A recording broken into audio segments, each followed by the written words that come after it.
தாருகாவை பார்க்கறதுக்காக தாருகா படத்துக்கு பார்வதி கிளம்புனாங்க அப்படிங்கிறத போன எபிசோடில் பார்த்தோம். ஃபர்ஸ்ட் டே ஸ்கூலுக்கு போகிற குழந்தைக்கு சொல்லித்தர மாதிரி என்னென்ன செய்யணும் செய்யக்கூடாதுன்னு சிவனும் சில இன்ஸ்ட்ரக்ஷன் சொல்லி அனுப்பிச்சு விட்டார் இல்லையா. பார்வதியும் குழந்தைத்தனத்தோடு தான் இங்கேருந்து தாருகாவனம் போகிறாங்க. இன்னைக்கு எபிசோடில் தாருகாவனத்தை காமிக்கிறாங்க. அங்கே தாருகா தான் சாமி கும்பிட்ற இடத்த மலர்களால் அலங்காரம் பண்ணிட்டு இருக்காங்க. இதை பக்கத்துல இருந்து தாருகாசன் பார்த்துட்டு தான் இருக்கான். அப்போ வந்து ஒரு பெரிய வெளிச்சம் தெரியுது. என்னன்னு திரும்பி பார்த்தா பார்வதி வந்துட்டு இருக்காங்க. தாருகாவுக்கு ரொம்ப சந்தோஷம், நம்ம கூப்பிட்டதுக்காக பார்வதி வந்துட்டு இருக்காங்க அப்படின்னு. தாருகாசுரன் கடுப்புல தான் இருக்கான். பார்வதி ரொம்ப சந்தோஷமா உள்ள வந்துட்டு இருக்காங்க. தாருகா ஓடி போய் அவங்க காலில் விழுந்து கும்பிட்டு ஆசீர்வாதம் பண்ண சொல்லி கேட்கிறா. அவங்களும் ஆசீர்வாதம் பண்ணிட்டு என்னோட அன்புக்கு பாத்திரமானவனி அப்படின்னு அவளை எழுப்புறாங்க பார்வதி. உடனே அங்க வந்து தாருகாசுரன் இடையில வந்து நினைக்கிறான். மறந்துடாத, கேட்க மறந்துடாத அப்படிங்கிற மாதிரி தலையசைக்க அவனை பார்த்து பயப்படுறா. இதை வந்து பார்வதி கவனிக்கிறாங்க. இதை கவனிச்சுட்டு பார்வதி கேட்கறாங்க என்னாச்சு அப்படின்னு கேட்கவும் இவ வந்து சமாளிக்கிறா. இல்ல ஒன்றும் இல்லை, நீங்க வர்றப்போ நான் வந்து வரவேற்பு அப்படி இருக்குன்னு இப்படி இருக்குன்னு நினைச்சிட்டு இருந்தேன். ஆனா இப்போ நீங்க வந்தது என்ன பண்றதுன்னு எனக்கு தெரியல அப்படின்னு சொல்றா. அவ போய் சொல்றா அப்படிங்கறது அவங்களுக்கும் தெரியுது. அவங்க கேட்கறாங்க இங்க ஏதாவது பிரச்சனையா அப்படின்னு கேட்டதும் உடனே அவ புருஷனை தான் பாக்குறான். அவன் தான் பிரச்சனை அப்படிங்கிற மாதிரி. அப்புறமேல் சொல்றா,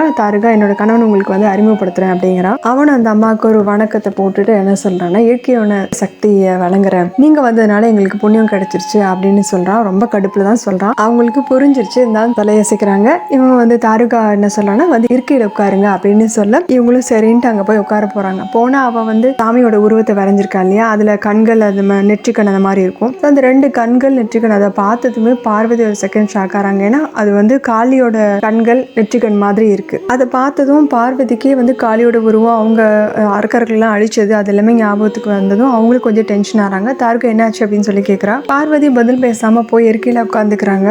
அவங்களுக்கான ஒரு ஆசனம் ஒன்று கிரியேட் பண்ணியிருக்காங்க. அதுல போய் உட்காந்துட்டு அவங்க திரும்பவும் அந்த சிலையை பாக்குறாங்க. திரும்ப அந்த உருவத்தை பார்க்கும்போது அவங்களுக்கு காளியோட ஞாபகம் தான் வருது. அப்பவும் டென்ஷன் ஆறாங்க. அப்போ சிவன் சொன்ன வார்த்தைகள் அவங்களுக்கு ஞாபகத்துக்கு வருது. சிவன் சொன்னார் இல்லையா, வாழ்க்கைங்கிறது ஒரு யுத்தம் மாதிரி தான். அதில் நமக்கு ரெண்டு வாய்ப்புகள் இருக்கு. ஒன்று நாமளே அதில் பங்கெடுத்துக்கிறது, இல்லைன்னா விலகி இருக்கிறது. விலகி இருந்தோம்னா நமக்கு நாமே வந்து தப்பான ஒரு முடிவு எடுத்துட்டு தான் அர்த்தம். இதுவே நம்ம பங்கெடுத்துட்டோம்னா நமக்கு ஏதாவது ஒரு வழி கண்டிப்பாக கிடைக்கும் அப்படின்னு சொன்னது ஞாபகத்துக்கு வருது. உடனே அவங்க ஒரு தெளிவுக்கு வந்துடுறாங்க. இப்போ அடுத்த காட்சியில் வந்து இங்கே சும்மனும் நிசும்மனும் நின்று அங்கேருந்து வேடிக்கை பார்த்துட்டு இருக்காங்க. ஓரமாக நின்று அவங்க நிற்கிறது பார்வதிக்கு தெரியாத மாதிரி ஒரு இடத்துல நின்றுட்டு இருக்காங்க. மலை உச்சின்னு நினைக்கிறேன். அந்த இடத்துல நின்றுட்டு அவங்க ரெண்டு பேரும் பேசுறாங்க. நிசும்மன் சொல்றான், நீங்க சொன்னது சரிதான், நீங்க சொன்ன மாதிரி எந்த விஷயத்த யுக்தியாலையும் புத்தியாலையும் சாதிக்க முடியாது, அது பக்தியால சாதிச்சிட முடியும், நீங்க சொன்னீங்க, அது கரெக்டா இருக்கு பாருங்க அப்படின்னு சொல்லிட்டு இருக்கான். பார்வதி பக்தியோட பக்தினால சிக்கிக்க போறா, நம்மகிட்ட மாட்டிக்க போறா அப்படின்னு நிசும்மன் சொல்ல, தும்மன் சொல்றான், தாருகாவனத்தை தாருகாக்கே கொடுத்துட்டான்னா அது கட்டுப்பாட்டை முழு கட்டுப்பாட்டை தாருகாவுக்கு வரமா கொடுத்துட்டா அப்படின்னாலே அவ அனுமதிக்கிற வரைக்கும் பார்வதி இந்த வனத்தை விட்டு வெளியே போகவே முடியாது சொல்ல, நிசும்மன் சொல்றான், பார்வதியோட இந்த நிலைமையை பார்த்து காளி கண்டிப்பா வெளியே வந்துதான் தீரணும், வந்ததுக்கு அப்புறம் அவளை நான் கொன்றுவேன் அப்படின்னு சொல்லிட்டு இருக்கா. இன்னமும் அவங்களுக்கு பார்வதி காளியும் ஒண்ணுதாங்கிறது தெரியல. அதுக்கு சும்மன் வழக்கம் போலவே நீ அந்த காளியை வதம் செய், பார்வதி என்னோட கட்டுப்பாட்டுல அப்படிங்கிற மாதிரி சொல்லிட்டு இருக்கான். அடுத்த காட்சியில தாருகா பூஜை பண்றதை காமிக்கிறாங்க. தாருகா வந்து பார்வதிக்கு சங்கு முழக்கத்தோட ஹாரத்தி எடுத்துட்டு இருக்கா. இவ பண்ற பூஜையை பார்வதி ரொம்ப சந்தோஷமா பார்த்துட்டு இருக்க. தாருகாசுரன் ரொம்ப எரிச்சல்ல பார்த்துட்டு இருக்கான். சும்மன் நிசும்மனும் அவங்க வந்து நினைச்சது நடக்க போகுது அப்படிங்கிற சந்தோஷத்துல பார்த்துட்டு இருக்காங்க. அங்க சிவன் வந்து ரொம்ப சந்தோஷமா பெருமையோட பார்த்துட்டு இருக்காரு. இப்போ தாருகா பூஜையை முடிச்சுட்டு அவங்கள வணங்க பார்வதி அவளை வந்து ஆசீர்வாதம் பண்றாங்க. பார்வதி சொல்றாங்க, உன்னோட நம்பிக்கையினால நான் மகிழ்ச்சி அடைஞ்சேன் சொன்னதுமே தாருகாசுரன் நாங்க எதுக்கு தான் வெயிட் பண்றோம் அப்படிங்கிற மாதிரி பாக்குறான். என்ன வரம் வேணும்னு கேளு அப்படின்னு பார்வதி தாருகா கிட்ட லீடிங்கா கேக்குறாங்க. தாருகா ரொம்ப தயங்கிட்டு இருக்கவும் இங்க இருந்து சும்மன் சொல்றான், கேளு, சீக்கிரமா வரது கேளு அப்படின்னு சொல்லிட்டு இருக்கான். தாருகா திரும்பி தாருகாசுரனை பாக்குறத பார்வதி கவனிக்கிறாங்க. ஏதோ தப்பா போயிட்டு இருக்கு அப்படிங்கறது யோசிக்கிறாங்க. பார்வதி தாருகா கிட்ட சொல்றாங்க, நீ மௌனமா இருக்கிறத பார்த்தா கேட்க கூடாது, ஏதாவது வரத கேட்க போறியா,